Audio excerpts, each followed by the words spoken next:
Islam fixes a lot of the problems that men are currently facing. The problems we're discussing on this show, Islam fixes all of them, right? That's the first thing about Islam.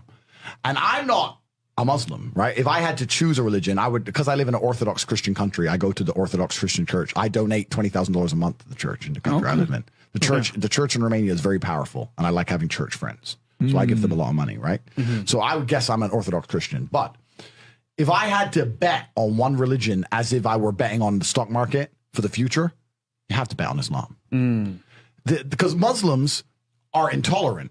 And I'm not saying that disrespectfully, because if you're tolerant of everything, then you stand for nothing. Facts. Christians are so tolerant now. You don't believe it. They have gay pastors that I'm not even anti-gay, but if the book says don't have, like, what do you believe in now? If you're tolerant of everything, you stand for nothing. I can walk through London with a t-shirt saying Jesus is gay and nothing will happen to me. If I did the same thing with the Islamic prophet, I'd be dead before I got to the end of the street. Boom. That's how much they believe and respect. And I respect people who stick up for what they believe in. It's not even about me believing in it. I respect them because they believe and they will defend. Muslims are the only people who will defend their religion. They will defend their beliefs. They refuse to be mocked. They refuse to be insulted. And I respect that about them. I respect that. That's an amazing thing about them, right?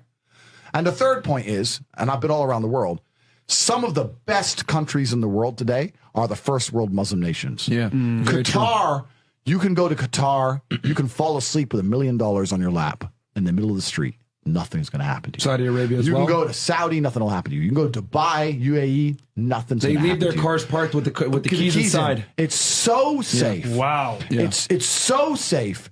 Women, everyone's married. Every woman obeys her husband. Every single woman has 4, 5, 6 kids. Big families. All the things we're talking about, all the problems we have here, right? They've got none of that. None of it.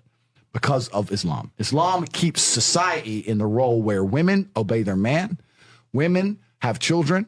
Women have big families. Women are exceptionally happy to do so. Before some Western girl comes in here and runs her mouth, the Islamic women are happier than any you're going to see in the club tonight. They're very true. They're happy. Society is functioning.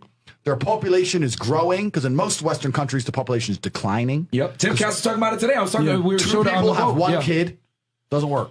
Doesn't work, right? Two people need to have 3.1 kids because people die, right? People die prematurely, blah, blah, blah, blah. Yeah. So we have population problems in the West. They have none of the population problems. Society is functioning. And that's what society is. Society starts at the smallest possible group. You have families, and families make a street, and that street makes a village, and that village makes a town, that town makes a city, and that city makes a country. So if it's broken at the very fundamental level, if its family level's broken, then it's broken the whole way up. Yep. And that's what's happened in the West. And the first world Islamic countries have none of those problems. So if you're going to talk about a belief system that fixes issues, you need to go to Islam.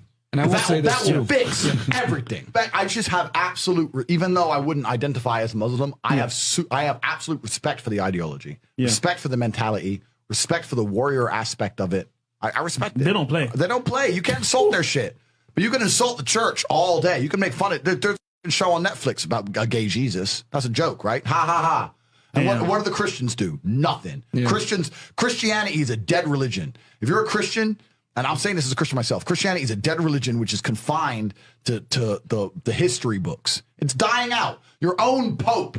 The Pope goes up there and talks LGBTQ shit now. That's crazy. It is over. You don't stand for anything. You don't believe in anything. You have no boundaries. You're walked on. You're mocked. The whole thing is a joke. Being a Christian now is nothing more than advertising you're a loser. It's a losing religion because you've lost to Islam.